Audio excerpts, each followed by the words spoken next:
Welcome to the latest Seahawks Draft Blog live stream. Rob Staton and Jeff Simmons here after the Seahawks got another win, 4 wins in a row. Taking control of the NFC West, setting up a pretty interesting finish to the season with the Rams also competing. The Niners getting a good win last night as well, so they're not totally out of this, Jeff. And I think just the best place to start is just to say, what a turnaround this has been over the last few weeks. The Seahawks, just the defense looked fantastic again. The team looks in a much better position these days, doesn't it? Yeah, it's been really incredible to watch because after there was a period of time where they looked like the worst defense in the NFL, the coaching staff looked like they didn't know what they were doing, and it was pretty ugly for a bit. And to see this steadily improve, and the defense has been consistent week after week for a month now, and we see exactly what Mike Macdonald was brought in for. You saw him look like the better coach in 2 games against Arizona. And yesterday we saw what it looks like when they play well on all 3 sides of the ball. And the second half they petered out a little bit on offense, but we talk about complementary football, me and you all the time. We talk about the scheme matching, the roster matching how they want to play. This was really the first game all year we saw it all kind of come together.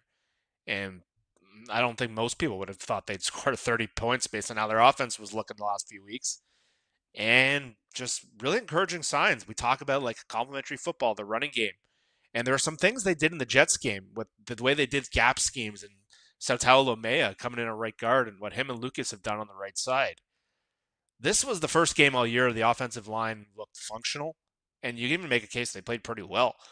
And what that did for the run game, what that did for Geno, what that did for the entire team, that's what complementary football looks like. That's what we've talked about for a long time, where your style of play matches the kind of team you want to have. And we talk about Macdonald, and he really wants a running game to complement his defense. And we saw why yesterday.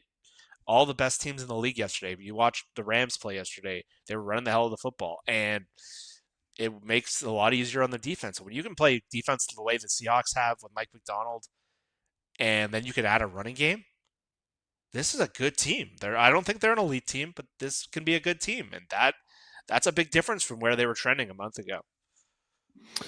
If you have any questions or if anything you want to say, send in a super chat. We'll put it up on the screen, and we'll get to those very shortly. I think the thing is, Jeff, is for you and I, and I know me and the other guys that did the stream with, and many other Seahawks fans, we were just so tired of seeing the same season year after year after year. And without wanting to labor this point too much, this is exactly the time of the year that we've become accustomed to seeing the Seahawks playing terrible defense, that things would just collapse. We'd be complaining about it. It'd be about this time last year that they'd be having performances like they did against the Pittsburgh Steelers. And you'd just be thinking, I can't watch this again. I can't watch another year of this. So for those of us who wanted to see change, it's for this reason that we wanted to see change. We wanted to see this kind of improvement on the defense. And one of the things I loved yesterday was when the Seahawks put the locker room footage after the game out on social media. And Mike Macdonald basically went, I screwed up the first drive. I got that completely wrong. But after that, brilliant. And I thought, wow, that's amazing. It makes me feel even better about the defensive performance that he feels he cocked things up on that first drive. That's the only reason why Arizona looked so convincing on that first drive, that it wasn't actually that they did anything brilliant. It was that Mike Macdonald feels that he just got something wrong on that drive. We gave them a cheap 7 points. And after that, Jeff, that was it. They had to work really hard to get their points. They got, I think the fact that they even moved the ball in the second half was mainly down to the fact the Seahawks had such a handsome lead. How many games do you see that? You're so far ahead. The team starts to move the ball. It drains a bit of the clock. They play it with a higher tempo. I think that's why the Cardinals ended up getting the touchdown and then getting the missed field goal later on, because the Seahawks were in that position of trying to defend a handsome lead. And they look like a defense that warrants a place within the top 10 in the NFL right now. And it's not just one game, 2 games, it's 5 games in a row that they've shown that. Yeah, and it's so well said, where it's been 5 games in a row where it's not just one player or 2 players. Like we talked about Leonard Williams the last 2 weeks. But really there's a case where all 3 levels of the field are working really well together in conjunction. And yesterday especially, I thought there were so many different contributors that made the defense look so good. Like there wasn't a standout performance like we saw the last 2 weeks with Leonard Williams. And don't get me wrong, Leonard played really well. But you can make a case like 9 or 10 guys all had like equally good contributions. And that's what makes a defense really good. And I thought there was like I don't need to list off name after name after name unless you want me to, but I thought there was like 8 or 9 guys that had some of their best games of the year and might not show up in the stats. It certainly didn't show up in some of the grades I saw, but I thought they just did a really good job. And I heard Mike Lombardi talking about this today, that exactly what you just said. There's a lot of teams who hire new head coaches and they aren't improving or they're getting worse. And you saw Jim Harbaugh last night, that team going toe to toe with the Chiefs and just them not having the talent to do it yet, but they're on the right track. And then he was talking about McDonald. He's like, this is exactly why the Seahawks made a coaching change. It took longer than some of us thought, but this looks like a completely different defense. It looks like a modern defense. And he said if this was an offensive head coach, people would be talking about him in the same vein they talk about some of the other guys in the division because they've been that good. And one of the things McDonald does so well is he's able to kind of cut through other teams' schemes and figure out how to attack them. And the way they've rushed Kyler Murray, the way they've taken away his running game, when he's dominated other teams, it's really a benefit of why McDonald was so highly regarded as a coaching candidate. And you see the way he kind of took apart that Arizona offense in 2 different games where they had the adjustment period. And really, other than that one drive, like you said, in the second half, the Seahawks are really not playing against the Cardinals. They're playing against the clock. And that's where you may see a couple drives, but they're trying to run the clock more than try to hold them to 10 points versus 20 points at that point. So it's a really, it's what you said. It's just, this doesn't look like the Pete Carroll team that's falling apart or they have no answers or they figured out their issue. It was at the linebacker level. And since then, the defensive line's been one of the best units in the league. We're seeing their secondary. I thought Tariq Woolen had his best game of the year. Or Reek Woolen, whatever we're supposed to call him right now. But I just think all 3 levels, it works together. And I think that's a great sign for where this team's going and what Mike McDonald brings to the table. Wanted to ask you this because in 2013, the defense, the 2013 offseason, the defense had arrived at a really strong position. Obviously, by that point, all the members of the LOB were there. Linebackers were in place. You had some good defensive linemen. But they still went out and got Michael Bennett and Cliff Averill to finish things off. Not one of them, but 2 of them. And it just brought everything together. I think the offseason focus is going to be the offense, especially the offensive line. But if there is one thing, Jeff, that could maybe just sort of finish off this defense, what do you think it is? What is sort of the one position or style of player that maybe you could add in an offseason that you would just think, right, okay, now this is a unit that could be a championship level unit? One more edge rusher. I think they like another edge rusher to kind of take them over the top. I think they have very good players. I think they're good there. I don't think they're great. And I think a lot of these playoff games, you see those guys who force a fumble. You see the guy who causes a strip sack. You see those guys kind of take over the game. I think a lot of spots in their defense, safety, linebacker, they have good players. They don't have a lot of great. So I think if there's one spot I would say, because I really like where the defensive tackle unit's going to be going, they're a little older there, but I don't know if Nwosu comes back at the number he has, but I think one more edge rusher, I think could really take this defense to another level. It's interesting. People keep saying it's a deep edge rusher draft. I don't think it is, but there are interesting players that could come in and have an impact for them. So I'm sure that's something we'll look at.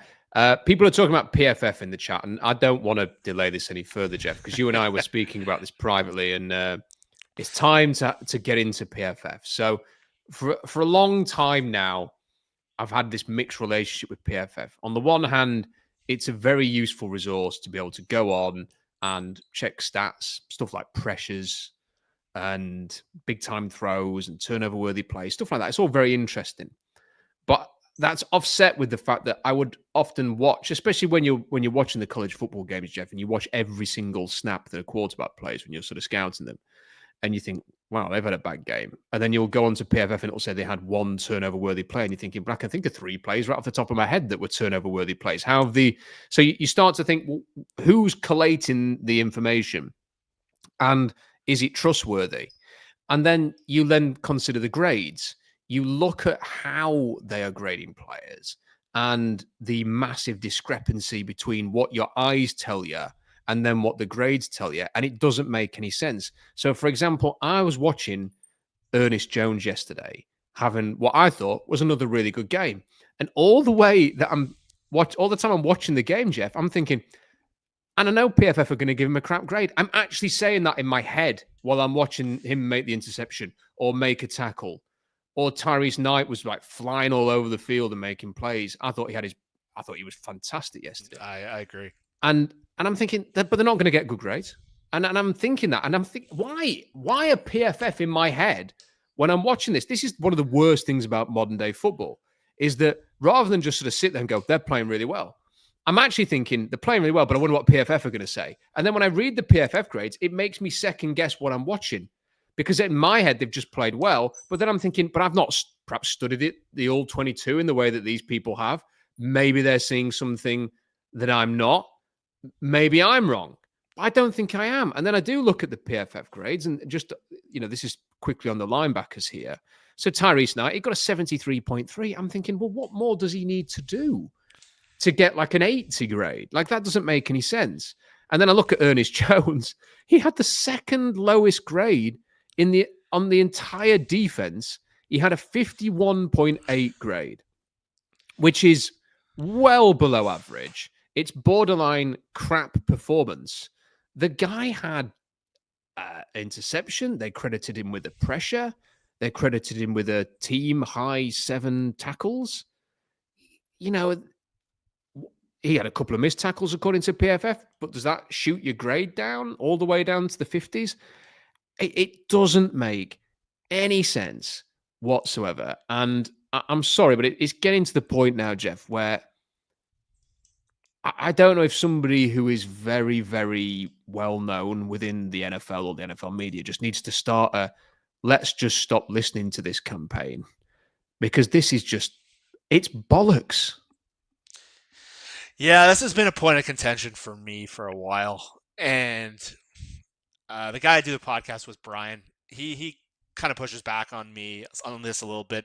Not in a bad way. Sometimes I need to be checked on this, but like what he always shows me is over time, they seem to get, like, if you look at their grades at the end of the year, their position leaders, they seem to mostly have the right guys in the right spots. But when I'm looking game to game, it bothers me when I see some of these grades that are just, look, I'm not an all 22 expert. There are people who do podcasts on that.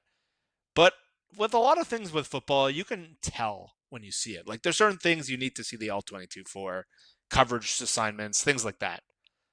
But when the coach of the other team comes out, Jonathan Gannon, and talks about how Ernest Jones made an incredible play based on something he saw in real time, not something they saw in film, to have an interception that turned the game over. So that's where the Seahawks got their first touchdown. And then you see a 50 grade. Like, he made a game-changing play, like that alone. And there was a game a couple weeks ago where he had some of the best run defense I've seen from a linebacker in years, since like peak Bobby Wagner. I can't remember if it was the Niners game or the Rams game. I think it was the first Cardinals game, maybe. He had like 5 or 6 like individual run stops that were unbelievable. He got a 50 grade. And then a game later, Witherspoon was incredible. It was the game where Witherspoon chases Kyler Murray across the field, forces the interception that ultimately won the game. Like, one of the best individual, like Baldinger did a thing on him. He got like a 64. And I'm sitting here and I'm like, okay, I know PFF does a great job with a lot of their premium stats and their advanced stats, and they do things that I just can't do. And I know every team uses their advanced numbers, but I don't know if their systems have changed or there's a flaw in their system.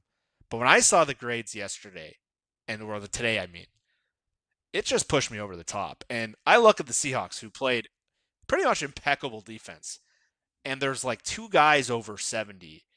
The broadcast was one of the better broadcasts in the NFL you got yesterday. You got Charles Davis and Ian Eagle. We don't get the CBS crew very much as an NFC team. And they're just raving about Derek Hall. I listened to Brock and Salk this morning in their takeaway segment. Brock Heward knows football. Said Derek Hall had the best game he's had as a pro. I think he was like the 13th ranked Seahawk on the PFF grades. And I'm just left like, I'm not a X's and O's expert, but when you're this far off, and some of the grading with Charles Cross has been a little weird this year. And look, a lot of people like what they saw from Lamea at right guard last weekend. Griff, who's done the show with us a couple times, Griff put out a tweet a couple minutes ago where he listed, I think Bob Condotta listed all of the Seahawks offensive grades. And they had one player on the Seahawks with a good run blocking performance grade yesterday. The team objectively had their best run game of the year. The other team said the Seahawks did things on tape they haven't seen all year. And PFF comes out that one player did well. Like, how do you bring that together? And like Lamea last week got like a grade in the 20s. And I thought he made some big mistakes, but I thought he played pretty well. Like if you watch Charbonnet's game-winning touchdown in the Jets game, like Lamea pancakes the dude. Like, and then they did a lot of things in this game that on offense and on defense. And I look at this grading and it's the point where it's like, I know I shouldn't care. I shouldn't matter to me because it's irrelevant if a player plays well in PFF. But this is really how these guys are perceived. And I'm like you, like I'm sitting here watching the game, like I know this is going to bother me tomorrow. And I shouldn't care, but it really bothers me because I don't understand how they can be so far off from reality. And I know I'm going to miss stuff. I'm not going to know all their assignments, but it's not hard to tell when a guy's a good game. Like even the fact Leonard Williams a couple weeks ago didn't get a grade in the 90s was. Well, that's almost as bad as anything. I mean, Jeff, I didn't even realize what you just said about the run blocking thing, and I just went on and it's jaw dropping. So you're absolutely right. Laken Tomlinson got a 70.2 run blocking grade, which is good. It's not great. Yeah. And that was the only run blocking grade Seattle had in the 70s, and it's a 70.2. And so Oliver Timmy's run blocking grade was a 53.9. Lamea's a 53.3. Abe Lucas a 40.5. They're basically saying that Abe Lucas played with no hands in the game. Like this, it doesn't make any sense. They ran the ball for, 176 yards? Dominated the line of scrimmage in the running game, had loads of good run plays. It's ridiculous to suggest that the Seahawks offensive line did not block well in the run game in this game. That's exactly what their grades are saying. I brought this up to you earlier. Like Abe Lucas got a 30.2 pass blocking grade. Now, if you are grading from 100 to 0, if you are getting a 30 grade, how bad do you need to be? Do you need to be on the floor for like half of the snaps? Do you need to give up 6 sacks? Well, the difference between Abe Lucas, who got a 30 pass blocking grade, and Charles Cross, who got a 74 pass blocking grade, was neither player gave up a sack, neither player gave up a hit. Abe Lucas apparently gave up 3 pressures, and Charles Cross gave up 2. So the difference between a 74.1 grade and a 30.2 is 1 pressure. That doesn't make any sense. There has to be something within these premium stats that says Abe Lucas was a total liability in pass blocking. There's no evidence statistically for that. And yet the difference between the 2 players is absolutely massive. It makes no sense. And you're absolutely right. You know, premium stats wise, I have written another huge, massive article that's coming out tomorrow about offense, about the quarterback position. And I have used the premium stats from PFF. It's all over this article. I can't do half the stuff I do without referring to the premium stats on PFF, and fair play to them. But the grading is nonsense. And I wanted to show this is not a super chat, but it's a comment from Inutero who said, fans don't understand how and what the players are graded on. All NFL teams incorporate PFF with their analysis too. The things I would say to that is, firstly, I might not understand how the players are graded on. I understand when a player plays well. Yeah. And I understand when a player plays badly. And I understand that Ernest Jones did not deserve a 50 grade from that game. I understand that Charles Cross was not noticeably 3 times better than Abe Lucas in the game yesterday. And I noticed that Leonard Williams has been practically unstoppable for the last 2 games and deserves higher grades than even he got for those last 2 games. And we could go on and on and on about this. As for whether all NFL teams incorporate PFF within their analysis too, I think there is some to that. I think that there are teams who do pay attention to the work that they do. And as you said, Jeff, use the premium stats. I think it's one of the reasons why perhaps the Seahawks considered signing Tyler Dodson, because he was at the top of the grading for linebackers. Yeah. Maybe the Seahawks need to take a step back from that and maybe not focus so much on these grades in future. What I would also say is, I've said this story a few times, I was very fortunate to be invited to the University of Washington a year ago, and they showed me the PFF system that they use. It's absolutely fantastic. But what it's fantastic for is saying, I want to go and see every tackle for a loss that Byron Murphy had this season for Texas. And then within seconds, I can watch every single tackle for a loss he's had, every single missed tackle he's had, every single sack that he's had. All of these things that can. So if I want to just go and scout specifically things that he does well, it can show me those clips in all 22 in a flash. I would kill to have that system at home. It would make my life so much easier than having to find the games and the tape to watch these things. And that is an unbelievable system, and the teams will get full value from that. But these grades are broken to the point that they should probably just stop putting them out there, Jeff. They don't make any sense. And unfortunately, you've got two things. You've got fans and media latching onto these grades, and you have people like me who should know better, and it's a problem that I have, who should not be watching the freaking game yesterday thinking this player's playing well. I bet he's going to get a 40 grade from PFF. And that's the thing. Like, Inutero is right. Like, we don't know the criteria of how they grade, but look, it's not hard to figure this out. Since the Seahawks got Ernest Jones, they've gone from having probably the worst linebacker play to a completely transformative spot in their defense. Go look at Ernest Jones's grade since he's got to Seattle. I don't think there's a grade over 65. So how do you square that up with the coach talking about Ernest Jones playing at couldn't be playing at a higher level?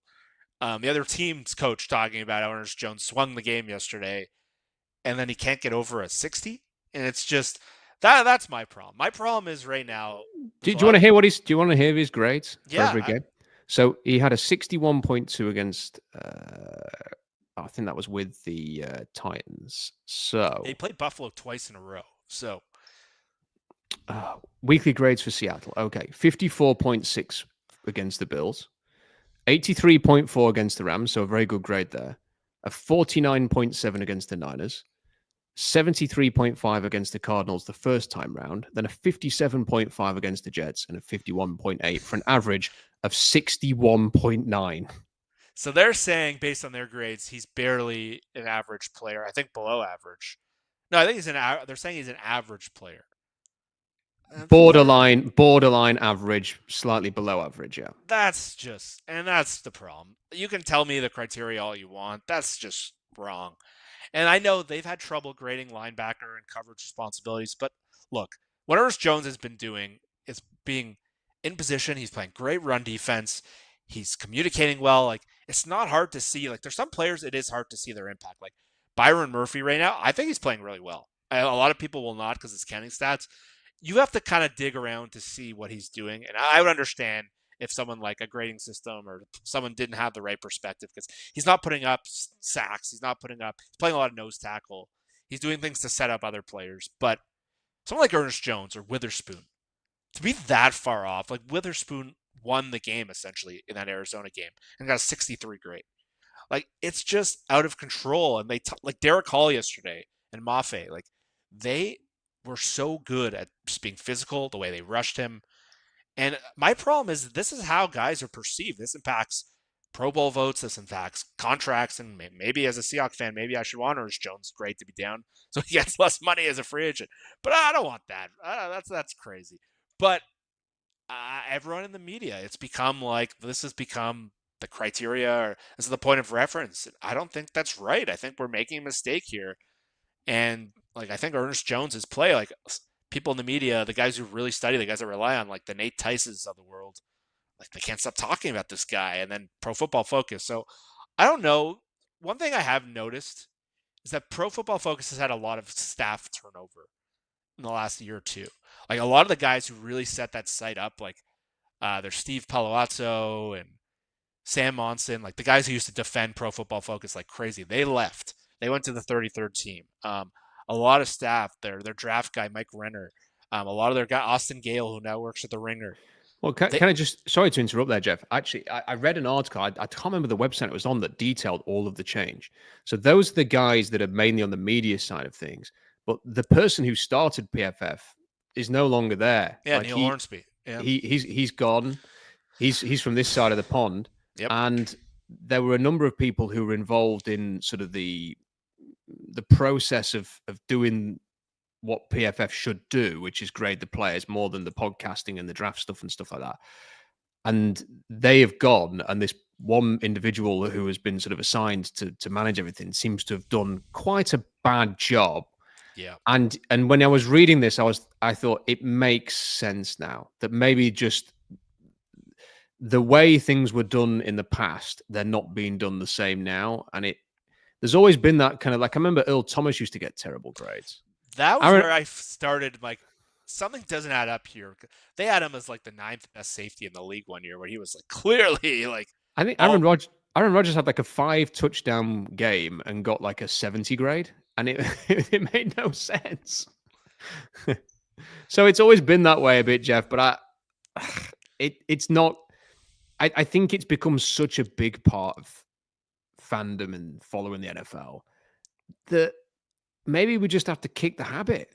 Just ignore it. I think that would probably be the best way. Like, again, everyone who covers their beats or their teams, it's like, okay, here's the weekly PFF grades, or here's the guys who graded out well. And it's like, at some point, this is just a disservice to the players. Like, it's not right to be like, Ernest Jones, to have the beat writers tell all the fans that Ernest Jones and Derek Hall didn't grade well. Like, I'm with you. I think my campaign would be, let's just stop using these grades until we get an idea that they know what they're doing. Because right now, I don't think they know what they're doing. I don't think it's right.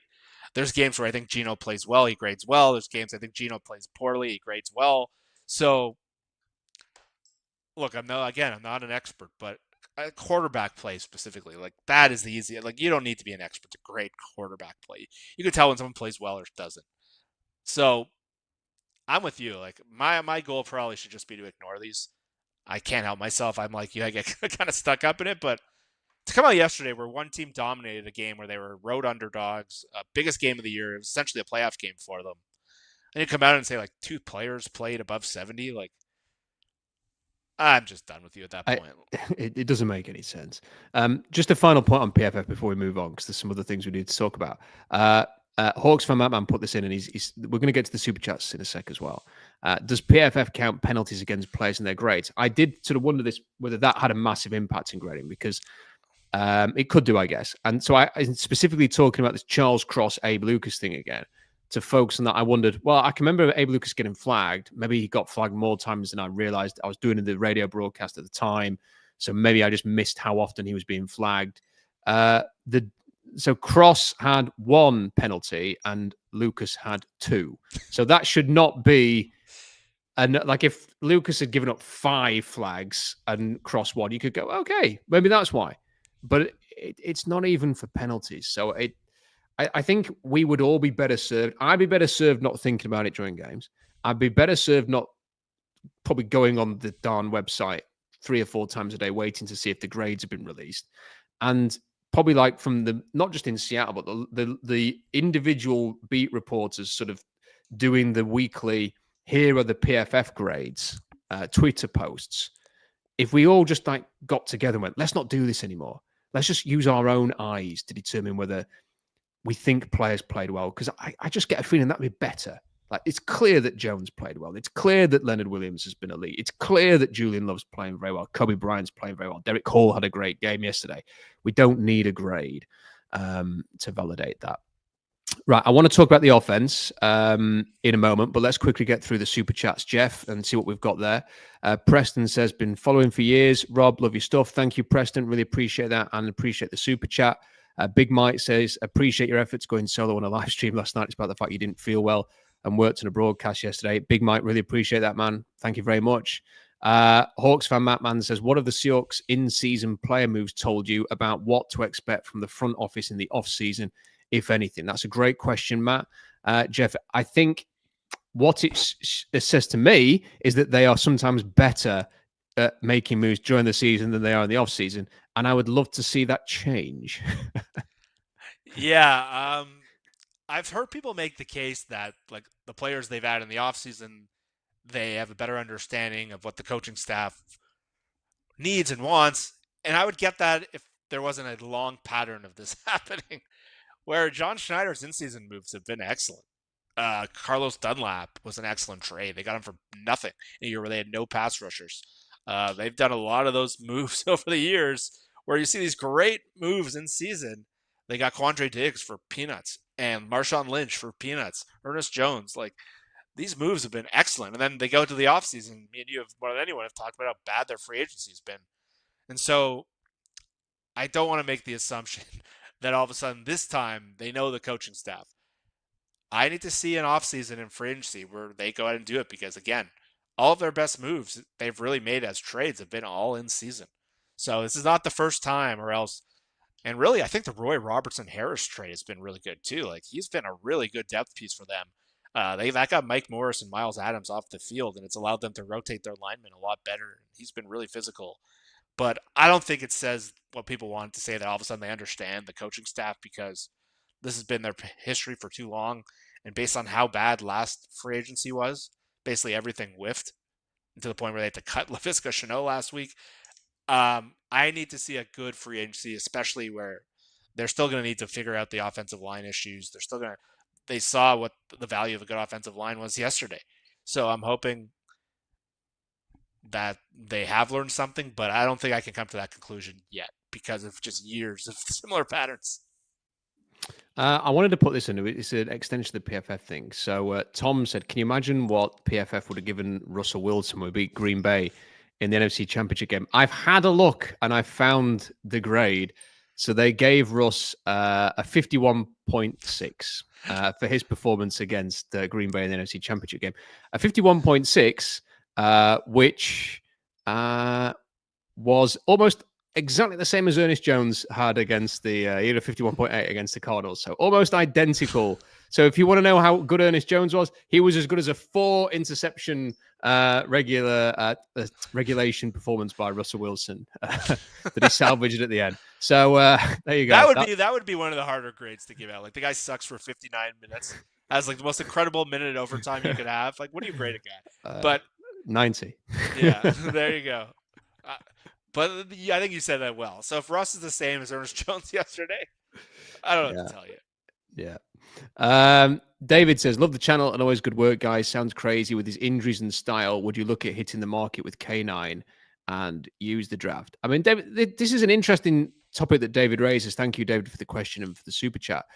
Because, yeah, it was Zach Charbonnet. I just, watching him yesterday, Jeff, made me think, I just don't think he's suited to being a number 2. Like, he probably just needs that sort of lead back, run it through the middle, feature him a lot, get a lot of touches of the ball, get things going. That he's not suited to, look, we'll give you a series here, we'll give you a carry here, because he's looked crap for most of the season. And then yesterday looked like, well, this guy could be a lead running back in the NFL and could probably win you a fantasy league with the way that he's playing. And it's strange. And then Ken Walker, as unbelievable, explosive player, has done a good job in some games, dances around sometimes, maybe has been a little bit too hesitant and indecisive or trying to do too much. And I was kind of watching it yesterday thinking, in the next game, if Ken Walker's healthy, especially if he's coming off an injury, I'd play Charbonnet from the start and mix in Ken Walker, do it the other way around and see if that works better for them both. But I suppose I don't think it's easy to have them both featured in a way that the Seahawks want. I think almost you could make an argument for saying keep one and just have some depth behind them, cheap, low draft value depth behind them, and that having 2 highly drafted running backs that you feel pressure to try and get the most of both of them isn't for the best. I'd hate to trade away Ken Walker. I mean, even the thought of it makes me think, no, I'm not keen on that. And you're not going to get anything for Zach Charbonnet if you try and trade him away. But I don't think it's ever going to work with both of them. I don't think they're ever going to be Montgomery and Gibbs, for example. But I think as a solo act, they could both be very good. Yeah, that's the tricky part and why so many of us didn't like them using such high draft capital on. And look, I've been very critical of Zach Charbonnet, especially this year.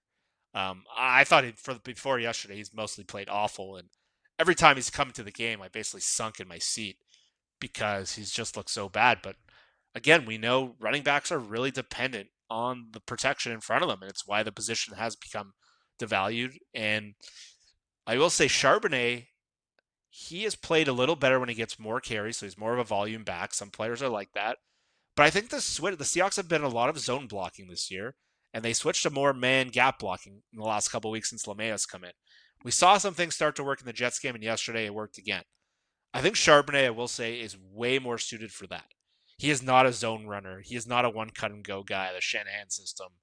I think if they were going to run that, he's a very poor fit, and it's looked like it all year.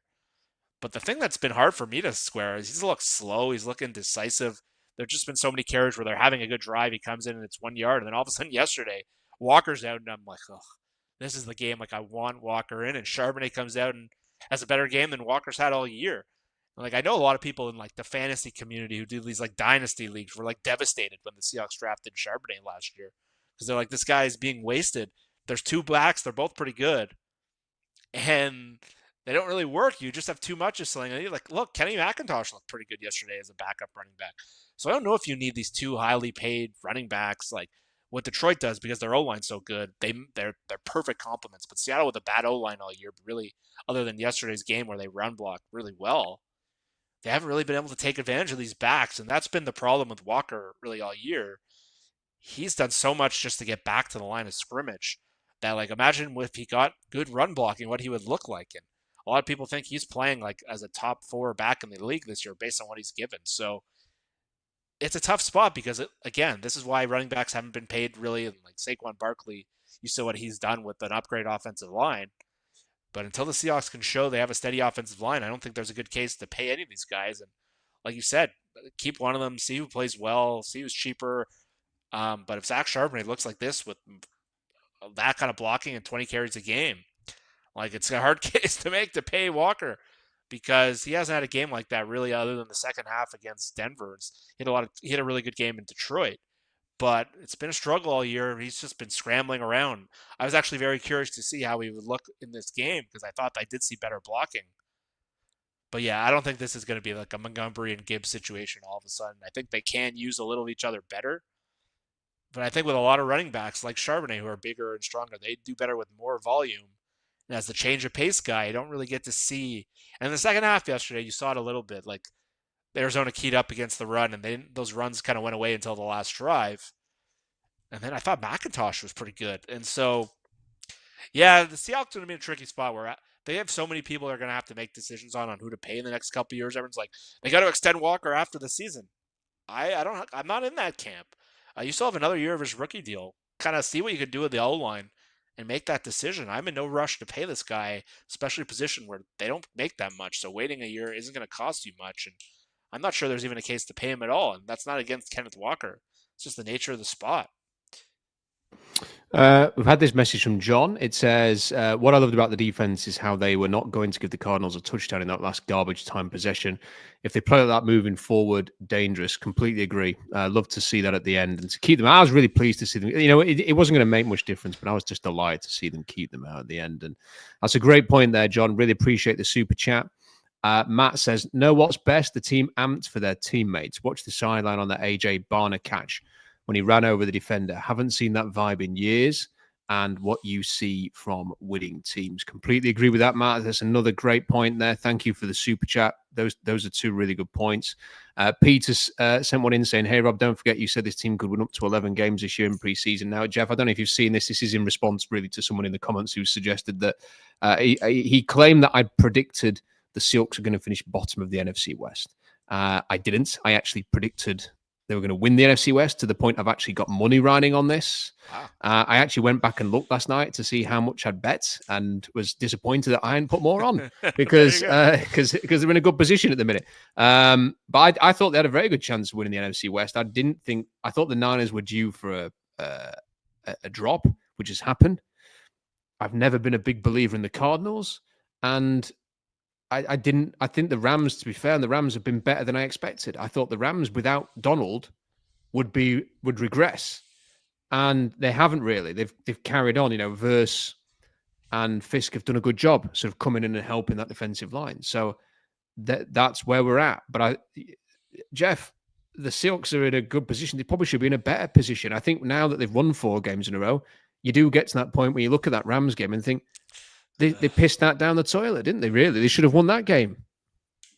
Yeah, if they don't make the playoffs, I think that game's going to be the game where you really, obviously the Giants disaster. That was what you say, shambolic. That was a sham of a game where they just showed up and they were embarrassing. But yeah, I think if they end up missing the playoffs, that Rams game where they really outplayed them, they should have won.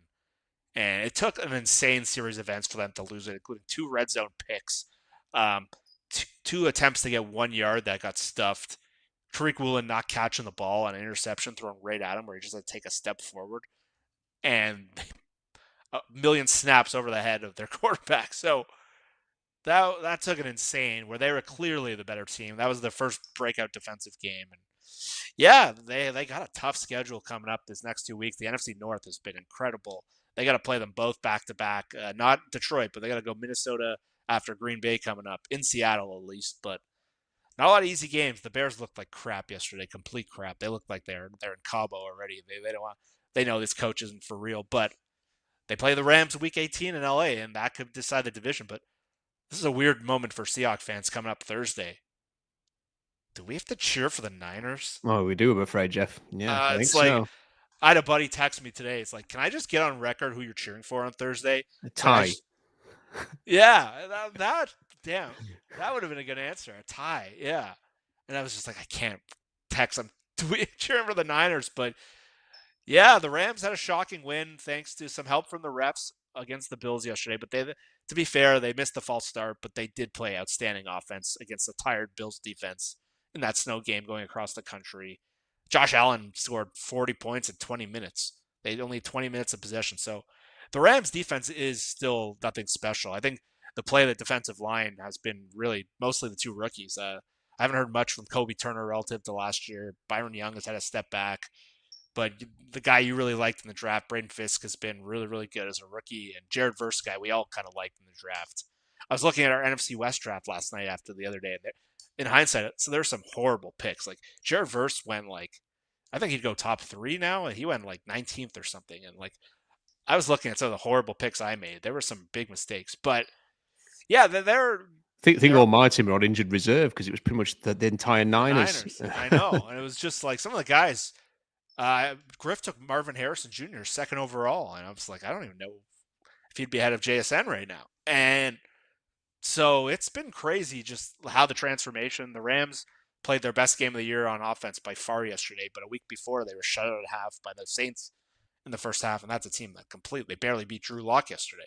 So they've been really up and down. They've been weird. I'm very curious to see what happens this game on Thursday because the Niners played their best game in a while yesterday, although the Bears did not show up at all. And yeah, unfortunately for Seahawks fans, they're going to be motivated to cheer for the 49ers on Thursday if they want to win the division because the Seahawks have their 2 hardest games left on the schedule by far coming up this week. And it's going to be a real interesting test to see where they line up against these 2 teams. So sometimes you just got to hold your nose, Jeff, and gulp it down. And Yeah. that's what we'll have to do on Thursday. A couple more super chats. Hunter says, I genuinely look forward to this stream every Monday. Thank you for all that you do. Thank you, Hunter. Really enjoyed doing it as well. And Preston says, Jeff, thanks for your contributions here and on Hawk Blogger as well. Yeah, well said, Preston. Here to that. If you have any more of those, send them in. We'll get to them at the end. Oh, we've had, I think, just one more come in now. Abe Lucas had a holding call on a big play. That's potentially true, Paul. Thank you for that, and I'm sure it was a big penalty. If that warrants, 20 points in a grade, I'm not sure. I mean, they're going to get called for holding on you if you play offensive line. I did want to talk about the offense, Jeff, because one thing I've noticed in the last 24 hours since the game is that we're now after a few weeks of. I'm not sure whether Ryan Grubb is going to be the long-term answer. It's now the turn of I think the people who were pushing back on that talk to say, well, see, you've got to give them a chance. And the line was better and stuff like that. I really don't think this is about week-to-week performance and judging Ryan Grubb on the product that he is delivering. I think it's purely based on Mike McDonald being an inexperienced coach, not having a lot of people he brought with him who he's worked with for a long time to Seattle in the way that, say, Jim Harbaugh did when he went to the Chargers. them bringing a whole bunch of strangers together to work together for the first time. And when you do that, it is inevitable that when you get to the off season, him, and him fit perfectly and have settled in. Him, and him maybe haven't, and that they will move on, and that change is inevitable. I don't think they hired their coordinators, all three of them, and some of their position coaches with the idea of this is the staff for the next 5 years. They appointed Mike McDonald with the view that he's going to be here for the next 5 years, and everything else around him is potentially interchangeable and will work out over time.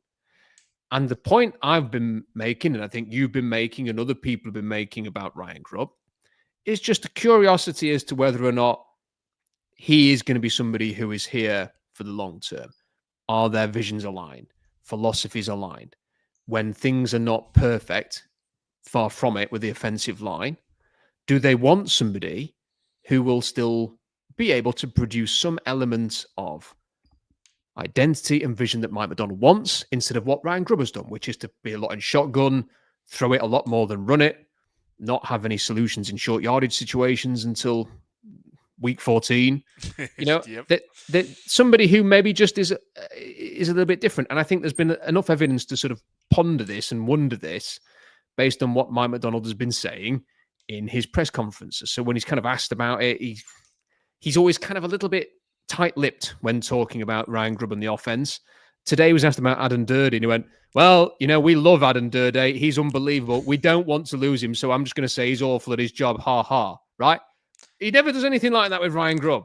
Okay, so you noticed that too, because that's why I was laughing. That was my big takeaway today.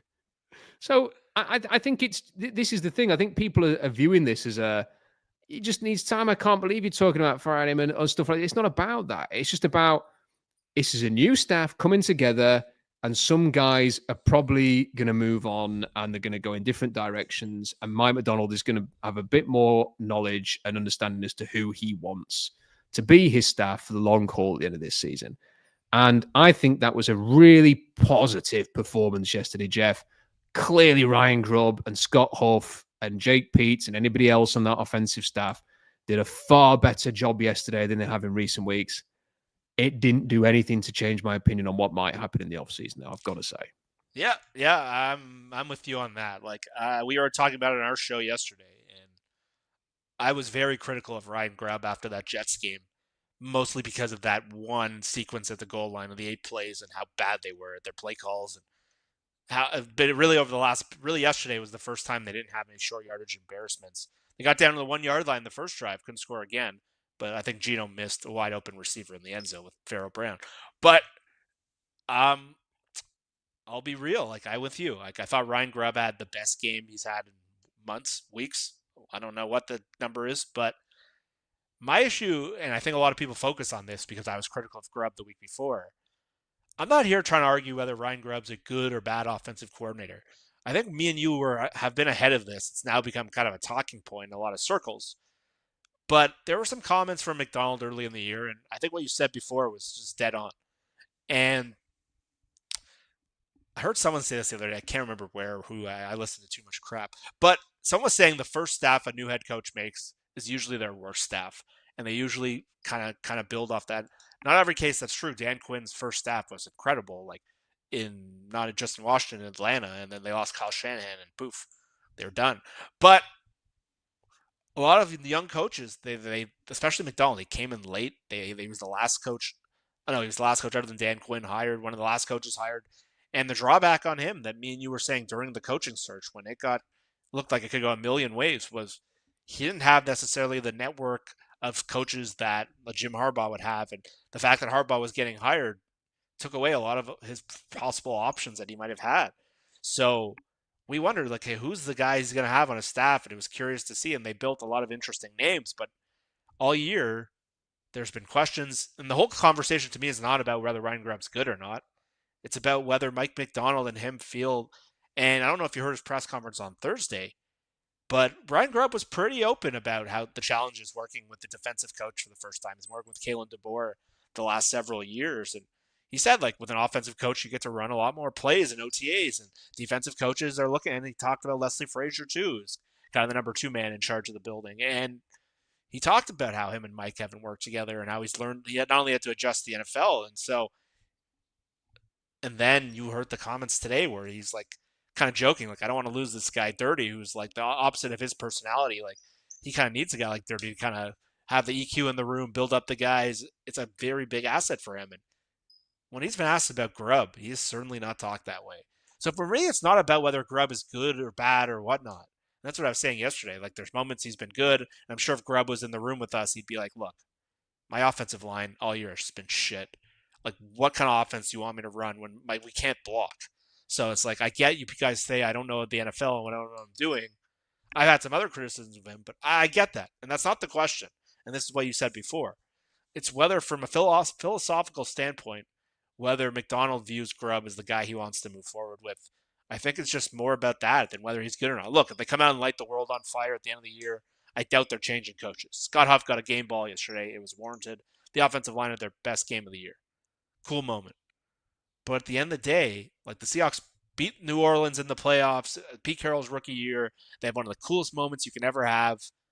The Seahawks go out and fire the offensive coordinator. Why? Because he didn't think Jeremy Bates was a good fit for him from a personality and from a calling. There was that 4th and 1 deep ball he threw 50 yards, I remember. I think that always pissed Pete Carroll off. But I think that's what it's all about. We'll never know the answer. I think it's not about game to game. If they play great against Green Bay, did he just save his job? It's not what it's about. It's about whether McDonald wants this guy running the side of the ball that he's most hands off on and really not in charge of. He needs a guy he trusts. He needs a guy, for him to be really successful in this division at this level, they're going to need to have a good offense. So it's not just about the quality of him as a coordinator. It's about the match. And I've noticed some shots all year. So I'm not saying it's over already. It might be in his mind. I don't know. I can't say that. Or maybe I'm completely misreading it. But I think that's what the focus needs to be on, not game to game, whether Ryan Grubb is saving his job or not. Completely agree. And that's the interesting thing you raised about Jeremy Bates, is that 17 power against the Saints in the wild card is one of the most significant play calls in the history of the Seahawks in the NFL. And Jeremy Bates called that, and he was fired a game later. And 3 minutes later. So, so that's the thing is that the Seahawks could win the NFC West. They could win a playoff game. And it still wouldn't surprise me if they just decide to move on.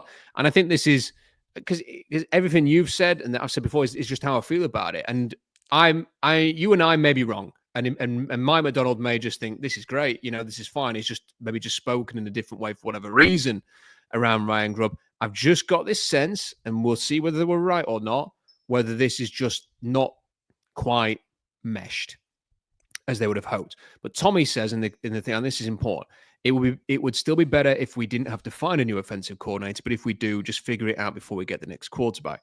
Here's the thing, is I just wonder, Jeff, and I thought this when they made these hires, when they brought in Jake Peetz, my initial thought was they are setting the table so that if offensive coordinator gets poached, you have somebody ready to step in, because that was always the concern, that if you draft a young quarterback and then the offensive coordinator goes, it can all spiral out of control. And that's why you generally want to have an offensive coordinator as your head coach, because then the QB and the head coach are together forever. And the Seahawks will draft a quarterback within the next couple of years, I would suggest. So I thought they were setting the table for that. I'm now starting to wonder whether they wanted people they thought might be able to do that job on the staff, and they've actually been analyzing everybody. And that maybe one way around this, and I did think this because I was listening to you and Brian speak recently, was that maybe it was Brian on his own. I can't remember. It was something that Brian was saying about, look, Pete might be the guy who he sits next to Grubb in the booth, but might be the guy who ultimately could take his job. And that's the thing, is like, if you move off Grubb, you can still find a way to find some consistency if you hand it to him. And maybe McDonald's already decided, me and him and I can work together very, very well. I want him to be my offensive coordinator. I wouldn't be totally surprised if that happens. And if that happens, you're not really going through the process of, oh, it's not ideal, this, we're bringing an outsider in. You'd actually be just employing somebody who's already on the staff to take on the job.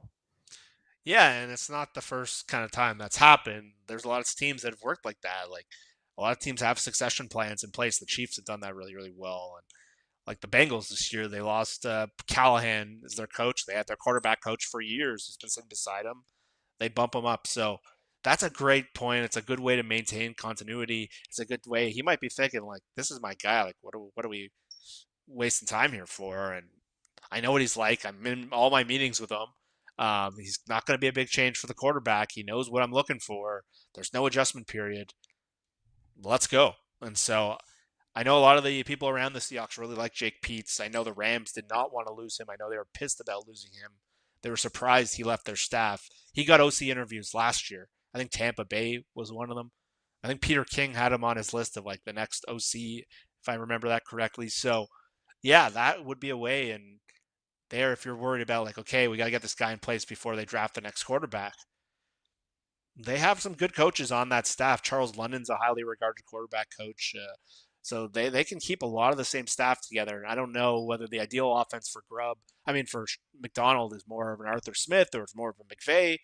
But the McVay offense has become way more run heavy than it was 2-3 years ago, where they were heavy 11 personnel. And so Pete's background was wide receiver, so that would be really interesting. And he had some, as an LSU play caller, he had some up and down moments, mostly down.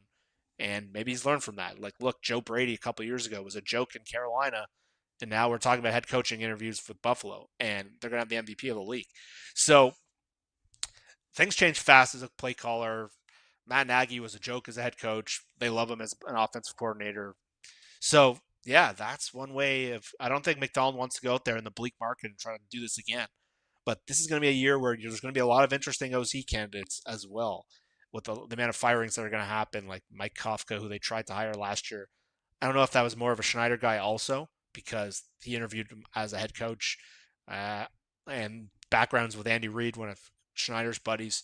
So I don't know if that's a natural tie from Leslie Frazier or something, but it's going to be really interesting to see what they do there. I think that's going to be one of the biggest stories, depending on how this season ends. A couple of super chats have come in. Corey says, thank you for everything you do, Rob. Hopefully Tyler Booker is at left guard next year. Go Hawks.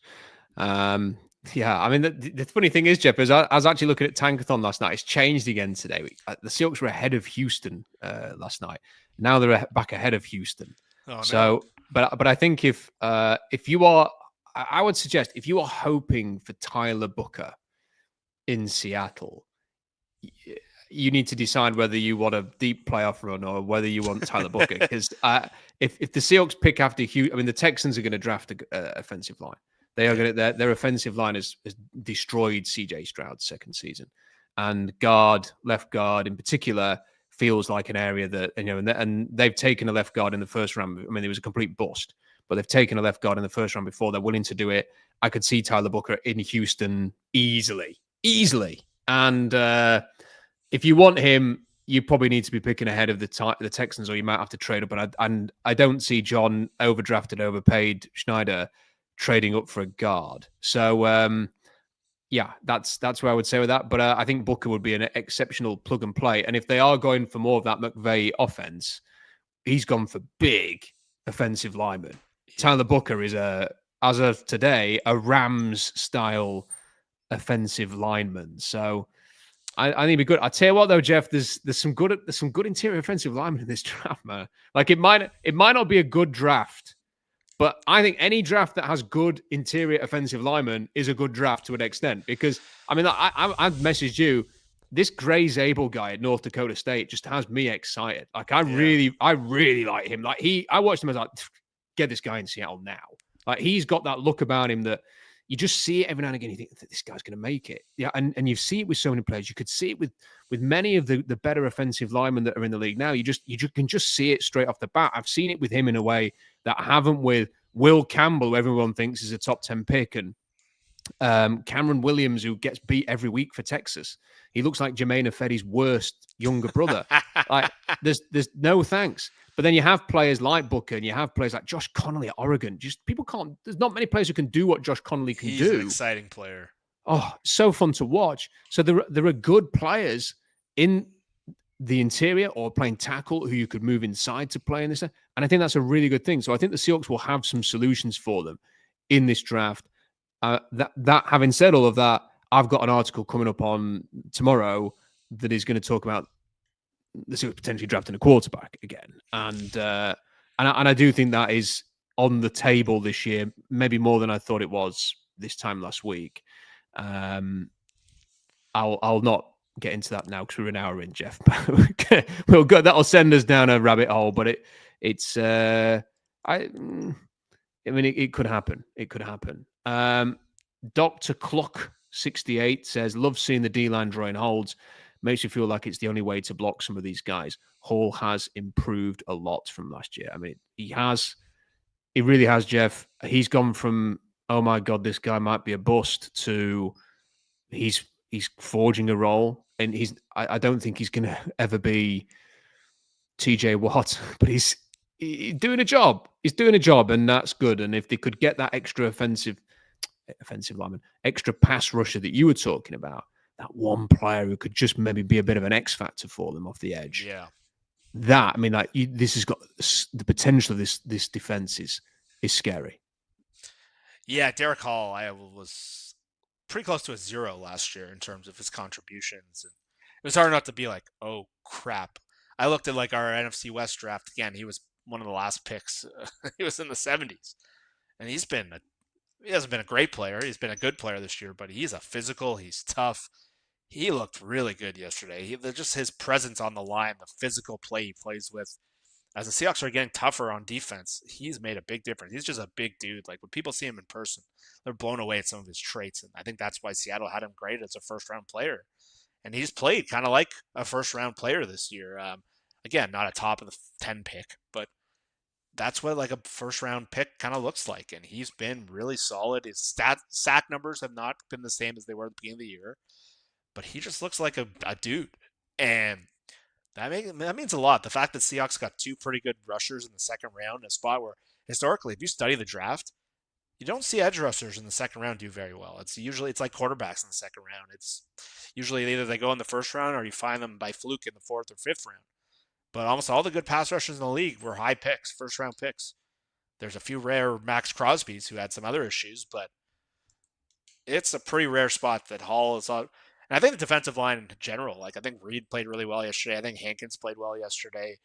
They've just been, now that they've got their guys back, I mentioned Robertson Harris, they can rotate guys. It's one of the things that was happening early in the years. John Hankins was playing way too many snaps when they had injuries, and he looked like crap when he was getting overplayed. And they had just guys like Miles Adams and Mike Morris and some of the other guys, the guy they got for Darrell Taylor, who, by the way, has not had a sack since week 1. All the people are like, why do they trade Darrell Taylor? Like, what? Do you know how many Bears fans, like I replied to one Bears fan said, oh, what a steal. And I was like, man, you don't know what you're getting here. Like the guy's not as good as you think. And I had about 20 Bears fans like going, yeah, we'll see. I'm bookmarking this. I haven't heard from any of them in weeks. He had 2 sacks in week 1, a forced fumble on Will Levis, who had an awful game. Yeah. Since then, he's been a 0. And the Titans line stinks as well. Stinks. By the way. Exactly. So pretty much the same as what we saw here. Streaky and then nothing. I wanted to finish with this, Jeff, because I've titled the video about look at the NFC West and all this. We haven't really talked about it. So just very quickly, a couple of minutes on this. The Seahawks obviously lead the division. You've then got the Rams in second place. You've mentioned it already that the Seahawks are now going to play. I mean, look, if the Seahawks win these next 2 games, the hype factor nationally and locally is going to go through the roof. Like if they beat the Packers and the Vikings, even though both games are at home, it's going to send everybody into overdrive into what this team could be. But those are tough games. They're tough games, and then they finish with the Rams. The Rams, you kind of feel as a little bit, if they can hold their serve against San Francisco, then Jets on the road, Arizona at home, very winnable games. They could have a chance to win out, or at least go into that Seahawks game in Week 18, thinking win and you are into the playoffs as a division winner. How do you see the battle between these 2 teams? I still think it'd just be great to see the Seahawks beat the Packers this week. It just feels like that would be okay, they do deserve to be in the postseason. They can beat the better teams in the NFC. They can win big games at home again. And I'd love to. By the way, can I just say, well done to Brian. And I hope people take him up on this for tweeting out earlier. If you've got tickets that you want to sell, go to him. And if there's anyone's listening to this who's got tickets for that game and you're not going and you want to sell your tickets, go and search for Brian on Twitter, find his links, because he's basically been a conduit to get those tickets to other Seahawks fans who are willing to pay the price that you want. Because I've been to a Seahawks-Packers game at Lumen Field, and the Packers fans traveled well in 2006. They are going to travel even better for this one because there'll be more tickets available. So let's try and make sure that that stadium is full of Seahawks fans next week and that atmosphere is rocking, because that makes a difference. You could tell, you could hear the difference when they played the Cardinals a couple of weeks ago and there was no road fans in the stadium. Make sure there's as many Seahawks fans as possible in that stadium next Sunday. Yeah, that's a great call out. I was like, Brian, you're doing the Lord's work, man. We need to, like, what are they, 5-1 on the road this year, the Seahawks? Like, and yesterday there was moments where it sounded like a home game, and they've done well in that Arizona stadium. So many people from Seattle have migrated to Arizona, and just to hear that loud crowd and the impact. And that Cardinals game a couple weeks ago, apparently it was awesome in there. And so this is a game where we're going to learn a lot. Brian did a story when they had that Bills game where there was a lot of commentary after the game about the Bills fans. And the Seahawks do something called variable pricing for the season ticket holders. And they charge the highest price per ticket based on who they play. And the highest price of the year, I think it's $800 a ticket, was this Packers game. So what that means is a lot of season ticket holders, if they sell this ticket, that will pay for most of their season ticket for the whole year. And so there are a lot of Seahawks fans who are casuals or they just do this for their business. They're going to be motivated to sell. And this is a game where I've been to a lot of different stadiums. The Packers and the Steelers, those are the two best traveling fan bases. And I know a Packer fan in Toronto who is considering going to this game because it's like, we don't play in Seattle that often. It's Sunday Night Football. It's December. It'll be cool. So I know there's a lot of Packers fans motivated to go to this game. It's a big game for them. They're on the verge of clinching the playoffs. They can't really win the division anymore. But this is a traveling ticket for them. So if you're a Seahawks fan, do reach out to Brian because he's trying to keep those tickets. If you want to sell your tickets, go ahead. But we want to keep those tickets with Seahawks fans. People want to go to this game. If someone's willing to pay that price to go, they're for real. So we need this crowd to be a big deal. Seahawks have not had a good home record. There was a lot of chatter after that Buffalo game about this no longer being a home field advantage. And it was kind of sad to see that one of the things they did so well had been gone. This has now become like, I didn't think this team would be contending for playoffs after that Buffalo game. This is now like the biggest game, the last national game they'll get at home all year. Unless, well, they might host a playoff game if they win the division. But I want to see the crowd rock. And this is a day where you want to really see Jordan Love play in a stadium like this with the Seahawks winning 4 in a row. Like, do not sell your tickets to Packers fans. I implore you. Do you know what I would say is if you are on 710 or if you're on KJR or if you are the local beat, either retweet that thing, get Brian on a radio hit, ask him why he's doing it, talk about it, share the links, get the message out there. You don't even have to do that. Just implore people to find ways if you are going to sell your tickets to do it to Seahawks fans. And the thing, Brian won't be getting any personal financial gain from this. This is purely about if you are selling your tickets, making sure that it goes to a Seahawks fan. So it needs the Seahawks-based media to get the message out there that there is a way of doing this so that you get what you want financially out of it. If you're going to sell, no judgment there. If you're going to sell them to a Seahawks fan. And let's try and, because it will only help the team. And the Seahawks as a franchise should be doing stuff like this themselves. It shouldn't be up to Brian to do it. No. There should be ways of doing this to get it out there to enable this, because the difference will be obscene in terms of atmosphere and benefit to the home team if you can do this. I don't think there's going to be enough time for it to have a tangible impact, but I wish Brian the best of luck and hope that the media will give him publicity so that we can get the most out of this, so that it can be a great atmosphere. primetime. I will never ever forget watching from 5,000 miles away the Seahawks Saints game on Monday Night Football in 2013, and just you could feel the noise flying through the TV. It was unbelievable, and we need nights like that. We don't need nights like Thanksgiving last year when I went to the Niners and half the stadium was red. So let's make sure the stadium's not half yellow and green, a bunch of cheese hats everywhere. On Sunday, let's make sure that it's full of Seahawks fans. One quick final super chat. Noah says, I was at the Bills game and it felt like I was in Buffalo. Sell your ticket to a Seahawks fan or go to the game if you can. Let's make Lumen a fortress. Completely agree, Noah. Feels like a good place to stop. Jeff, as always, thank you very much for your time. Great work as always. Jeff Simmons there. Always with us on Monday at 2 p.m. Pacific time. And big thank you to everybody who sent super chats in. Big thank you to everybody who's watched live as well. Numbers fantastic for this weekly Monday hit. Getting lots of positive feedback on it. So thank you for continuing to watch. I know it's a bit of an awkward time, 2 p.m. on a Monday when a lot of you are at work, but it's 10 p.m. here, 5 p.m. for Jeff. So it's the only time we can do it. So thank you for watching live. Quick request. Please like the video. Yesterday we had about 2,500 people watching live and we had 30 likes for the video. That's, as you could tell, that is quite a notable difference in viewers watching live to likes ratio. If you could do me a big favor and like the video, it will help the channel in a big way. We are also about 10 subscribers away from 8,000. So if you are not subscribed and you like what we do, or if you just want to stay up to date with the latest Seahawks stuff, you don't have to watch every video, just hit subscribe.